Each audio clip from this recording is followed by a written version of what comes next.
friends, வணக்கம். Welcome back to Happy Homemakers Kitchen. எல்லாரும் நல்லா இருக்கீங்களா? இன்னைக்கு நம்ம பார்க்க போற டிஷ். இப்போ நான் 1 டேபிள் ஸ்பூன் அளவுக்கு கசகசா எடுத்துர்க்கேன். 1 டேபிள் ஸ்பூன் அளவுக்கு வெள்ளரி விதைகள். இதுதான் வெள்ளரி விதைகள். இது வந்து தர்பூசணியோட விதை. ஒரு 5 இல்ல 6 முந்திரி. தர்பூசணி விதைகள், வெள்ளரி விதைகள், இந்த முந்திரி பருப்பு. இது வந்து நம்மளோட இஷ்டம் தாங்க. நீங்க கூட்டவோ குறைச்சிக்கவோ செஞ்சுக்கலாம். இதுல வந்து நான் சுட சுட பால் விட போறேன். இது நல்லா ஒரு 20 நிமிஷம் ஊறட்டும். இப்போ நான் அந்த குக்கர்ல 1 டேபிள் ஸ்பூன் அளவுக்கு எண்ணெய் எடுத்திருக்கேன்.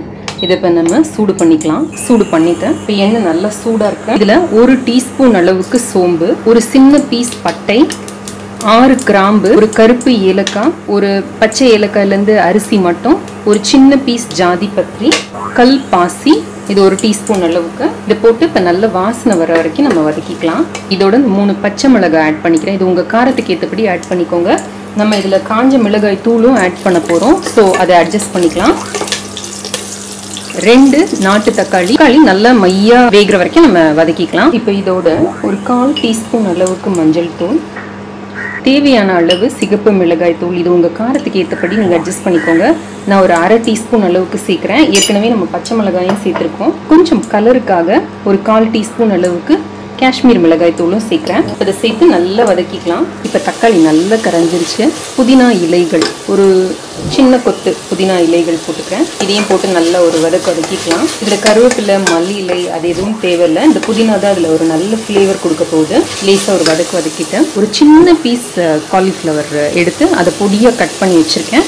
அதை போட்டுக்கிறேன். 2 உருளைக்கிழங்கு இந்த மாதிரி சின்ன சின்ன பீஸாக கட் பண்ணி வச்சுருக்கேன். இப்போ தீயை கொஞ்சம் ஹையில் வச்சு நல்லா அதை வதக்கிக்கலாம். இந்த காய் கலவைக்கு தேவையான அளவு உப்பும் சேர்த்துக்கலாம்.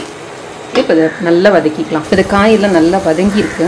இதில் நான் 1 கப் அளவு தண்ணி ஊற்றி நல்லா வேக வைக்க போகிறோம். இதை நீங்கள் வேணும்னா குக்கரை மூடி ஒரு விசிலோ 2 விசிலோ வச்சு எடுத்துக்கலாம். நான் இதை இப்போ ஓப்பன் மெத்தடில் தான் குக் பண்ண போகிறேன். வந்து ஒரு 2 கரண்டி அளவுக்கு காய் எடுத்து நான் இந்த மிக்சியில் அரைக்க நம்ம வச்சுருக்கோம் பார்த்தீங்களா, இதோடு போட்டு நல்லா மையாக அரைச்சிக்க போகிறோம். இப்போ இது கொஞ்சம் நல்லா ஆறட்டும். ஆறினோடனே இதை அரைச்சி எடுத்துகிட்டு வந்துடலாம். அது நல்லா மையாக அரைச்சிட்டு வந்திருக்கேன்.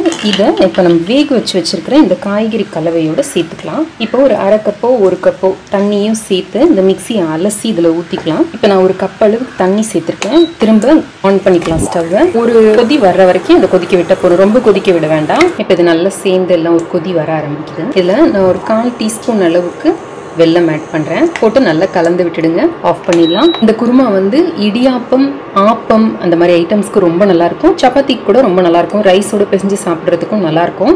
இது வந்து சரவணபவனில் வந்து ஆப்பம் இடியாப்பமோடு கொடுக்குற அந்த குருமா மாதிரியே இருக்குங்க. அந்த ஸ்டைல் ரெசிபி இது. செஞ்சு பாருங்கள். செஞ்சு பார்த்து எனக்கு உங்களோட கமெண்ட்ஸையும் ஃபீட்பேக்கையும் வழக்கம் போல் எழுதி அனுப்புங்க.